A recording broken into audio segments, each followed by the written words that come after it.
భోజనం చేసేటప్పుడు, నిద్రపోయేటప్పుడు ఈ తప్పులు చేస్తున్నారా? అందరికీ నమస్కారం. సనాతన ధర్మ రహస్యాలను తెలియజేసే, మనిషి రహస్యాలను తెలియజేసే, మనిషి ఆరోగ్యంగా, ఆనందంగా ఉండాలంటే ప్రధానంగా కావాల్సింది ఆహారం, అలాగే సరైన నిద్ర. కాని మనం తినే ఆహారానికి, నిద్రపోవడానికి కూడా మన వాస్తుశాస్త్రంలో ఎన్నో ఆశ్చర్యకరమైన నియమాలు ఉన్నాయని మీకు తెలుసా? మనం ఏ దిశలో కూర్చుని భోజనం చేస్తున్నాం, ఏ దిశలో తలపెట్టి నిద్రపోతున్నాం అనే చిన్న విషయాలే మన ఆయుష్ను, ఐశ్వర్యాన్ని నిర్ణయిస్తాయని శాస్త్రాలు చెబుతున్నాయి. సరైన దిశలో భోజనం చేస్తే అదృష్టం కలుగుతుంది. అదే తప్పు దిశలో చేస్తే దరిద్రం, రోగాలు పట్టుకుంటాయి. మరి ఏ దిశలో కూర్చుని భోజనం చేయాలి? రాత్రిపూట ఏ దిశలో తలపెట్టి నిద్రించాలి? మన ఇంటిని నరదిష్టి, దుష్ట శక్తుల నుండి ఎలా కాపాడుకోవాలో, జీవితాన్ని మార్చేసే ఆ అద్భుతమైన వాస్తు నియమాలను ఈ రోజు మనం ఈ వీడియోలో వివరంగా తెలుసుకుందాం. మనం భోజనం చేసేటప్పుడు ఎంచుకునే దిశ మన శరీరంపై నేరుగా ప్రభావం చూపుతుంది. వాస్తు ప్రకారం తూర్పు దిశ సూర్యభగవానుడికి, దేవతలకు నిలయం. కాబట్టి తూర్పు ముఖంగా కూర్చుని భోజనం చేయడం ఎంతో శ్రేయస్కరం. దీనివల్ల జీర్ణశక్తి, ఆయుష్ పెరుగుతాయి. ముఖ్యంగా విద్యార్థులు ఇలా తింటే వారి ఏకాగ్రత, జ్ఞాపక శక్తి అద్భుతంగా పెరుగుతాయి. ఇక ఉత్తర దిశ విషయానికి వస్తే, ఇది సాక్షాత్తు కుబేరుడి స్థానం. వృత్తిపరంగా ఎదగాలనుకునేవారు, వ్యాపారస్తులు ఉత్తరం ముఖంగా కూర్చుని తింటే, ఆ కుబేరుని దయతో ఇంట్లో సిరిసంపదలు, అదృష్టం విపరీతంగా పెరుగుతాయి. అలాగే వరుణ దేవునికి నిలయమైన పడమరం ముఖంగా కూర్చుని భోజనం చేస్తే ఆరోగ్యానికి చాలా మంచిది. దీనివల్ల ఎప్పటినుండో వేధిస్తున్న దీర్ఘకాలిక అనారోగ్య సమస్యలు కూడా క్రమంగా తొలగిపోతాయి. అయితే ప్రాణాపాయం నుండి తప్పించుకోవాలంటే పొరపాటున కూడా దక్షిణం వైపు తిరిగి భోజనం చేయకూడదు. ఇది యమధర్మరాజు, పితృ దేవతల స్థానం. కాబట్టి అటువైపు తిరిగి తింటే తీవ్రమైన అనారోగ్యాలు, ప్రమాదాలతో పాటు కుటుంబంలో లేనిపోని గొడవలు వస్తాయి. అలాగే ఇంటి మూలల్లో కూర్చుని భోజనం చేయకండి. అక్కడ నెగటివ్ ఎనర్జీ ఎక్కువగా ఉండి కుటుంబ సభ్యుల మధ్య మనస్పర్ధలు వస్తాయి. భోజనం ఎప్పుడైనా సరే నేరుగా నేల మీద కాకుండా ఒక చాపగాని లేదా చెక్క పీటగాని వేసుకుని ప్రశాంతంగా కూర్చునే తినాలి. బద్ధకంతో మంచంపైన కూర్చుని తినడం సాక్షాత్తు అన్నపూర్ణాదేవిని అవమానించడమే. అలా చేస్తే కటిక దరిద్రం పట్టుకుని తీర్చలేని అప్పుల పాలవుతారని పెద్దలు చెబుతారు. భోజనానికి ముందు కాళ్లు, చేతులు శుభ్రంగా కడుక్కోవాలి. ముఖ్యంగా తడికాళ్లతో కూర్చుని భోజనం చేస్తే ఆయుష్ పెరుగుతుంది. కాని పొరపాటున కూడా కాళ్లకు చెప్పులు వేసుకుని తినకూడదు. అలా తింటే కటిక దరిద్రం పట్టుకుంటుంది. అలాగే జుట్టు తడిగా ఉన్నప్పుడు, ముఖ్యంగా ఆడవారు జుట్టు విరబోసుకుని భోజనం చేయకూడదు. ఇది ప్రతికూల శక్తులను ఆకర్షిస్తుంది. మనం తినే పాత్రల విషయంలో కూడా పగిలిపోయిన లేదా సొట్టలు పడిన ప్లేట్లలో అస్సలు తినకూడదు. వడ్డించేటప్పుడు ఎప్పుడూ ముందు కూర వేసిన తర్వాతే అన్నం వడ్డించాలి. అంతేకాని ముందుగా ఒట్టి అన్నం పెట్టుకోవడం శుభానికి సంకేతం. అన్నిటికన్నా ముఖ్యంగా ఆకులపైన భోజనం చేయడం వల్ల అద్భుతమైన ప్రయోజనాలు ఉన్నాయి. అరటి ఆకులో వేడి అన్నం తింటే శరీరంలోని రోగాలన్నీ నశిస్తాయి.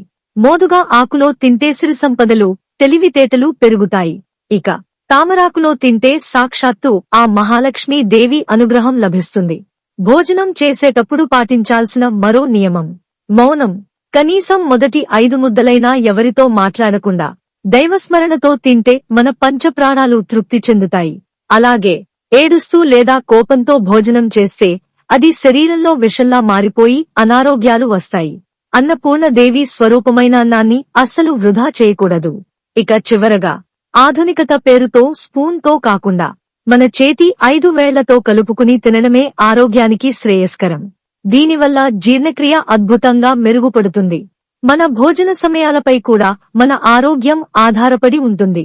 ముఖ్యంగా ఉదయం 10 గంటల నుండి సాయంత్రం 6 లోపు మాత్రమే ఆహారం తీసుకుని మిగతా 16 గంటలు పొట్టకు విశ్రాంతినిస్తే ఎన్నో అనారోగ్యాలు సహజంగానే దూరమవుతాయి. అలాగే సూర్యాస్తమయం తర్వాత భోజనం చేస్తే రోగాల బారిన పడతారు.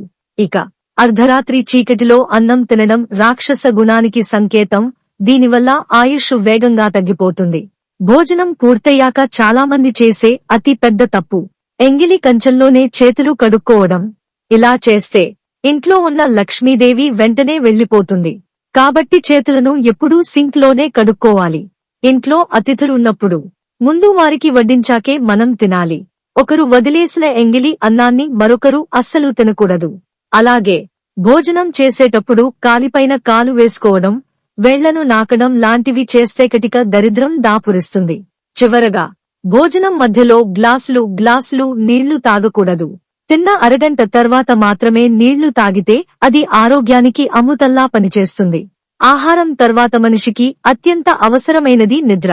రాత్రిపూట మనం ఏ దిశలో తలపెట్టి పడుకుంటున్నాం అనేదానిపై మన ఆరోగ్యం ఆధారపడి ఉంటుంది. ముఖ్యంగా తూర్పు వైపు తలపెట్టి నిద్రిస్తే జ్ఞాపక శక్తి, తెలివితేటలు పెరుగుతాయి. అన్నిటికంటే అత్యుత్తమమైనది దక్షిణ దిశ. దక్షిణం వైపు తలపెట్టి పడుకుంటే ఆయుష్షు పెరగడంతో పాటు అనారోగ్య సమస్యలన్నీ దూరమవుతాయి. కాని పొరపాటున కూడా పడమర, ఉత్తర దిశలలో తలపెట్టి నిద్రపోకూడదు. పడమర వైపు పడుకుంటే మానసిక ప్రశాంతత లోపిస్తుంది. ఇక ఉత్తర దిశలో తలపెడితే గుండె సమస్యలతో పాటు భయంకరమైన పీడకలలు వస్తాయి. అలాగే భార్యాభర్తలు పడుకునేటప్పుడు ఎల్లప్పుడూ భర్తకు కుడి వైపునే భార్య నిద్రించాలి.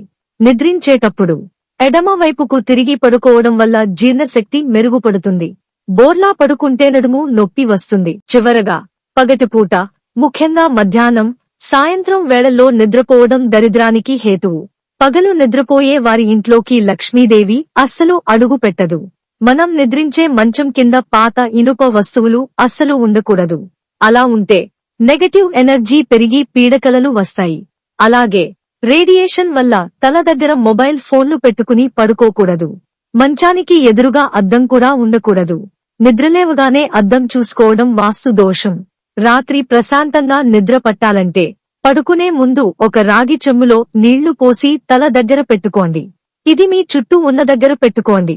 ఇది మీ చుట్టూ ఉన్న నెగటివ్ ఎనర్జీని లాగేసుకుంటుంది. ఒకవేళ పీడకలలు వచ్చి ఉలిక్కిపడి లేస్తే భయపడకుండా వెంటనే ఆ శివుడిని తలుచుకుని కొద్దిగా నీళ్లు తాగండి. దోషం పోతుంది. ముఖ్యంగా వివాహమైనవారు రాత్రిపూట జుట్టు విరబోసుకుని అస్సలు నిద్రపోకూడదు. అలా నిద్రిస్తే దుష్ట శక్తులు ఆవహించే ప్రమాదం ఉంటుంది. చివరగా మన ఇల్లు ఎప్పుడూ దేవాలయంలా కళకళలాడాలంటే వారానికోసారి ఇల్లంతా పసుపు, కల్లుప్పు కలిపిన నీళ్లతో శుభ్రం చేసుకోండి. దీనివల్ల నరదిష్టి, ప్రతికూల శక్తులు మొత్తం తొలగిపోతాయి. అలాగే ఇంటి ఈశాన్య మూలలో ఒక గాజుగిన్నెలో కొద్దిగా కల్లుప్పు ఉంచండి. ఇది గాలిలోని నెగటివ్ ఎనర్జీని పీల్చుకుని మీ ఇంట్లో లక్ష్మీదేవి స్థిరంగా ఉండేలా చేస్తుంది. ప్రతి ఒక్కరి ఇంటి సింహద్వారం ముందు ఖచ్చితంగా బూడిద గుమ్మడికాయ ఉండాలి. ఇది ఎంతటి క్రూరమైన దృష్టినైనా, దుష్ట శక్తులనైనా తరిమికొట్టి అప్పుల బాధలు తీర్చి మీ ఇంటి సంపదను అనూహ్యంగా పెంచుతుంది. ఇక ప్రతి శుక్రవారం సాయంత్రం ఇంట్లో సాంబ్రాణి పొగ వేయాలి. ఆ సుగంధానికి దేవతలు ఆకర్షితులై అతి త్వరలోనే మీరు ఆర్థికంగా ఉన్నత స్థాయికి చేరుకుంటారు. మనం రోజూ చేసే భోజనంలో, నిద్రలో ఇన్ని అద్భుతమైన సత్యాలు దాగి ఉన్నాయి.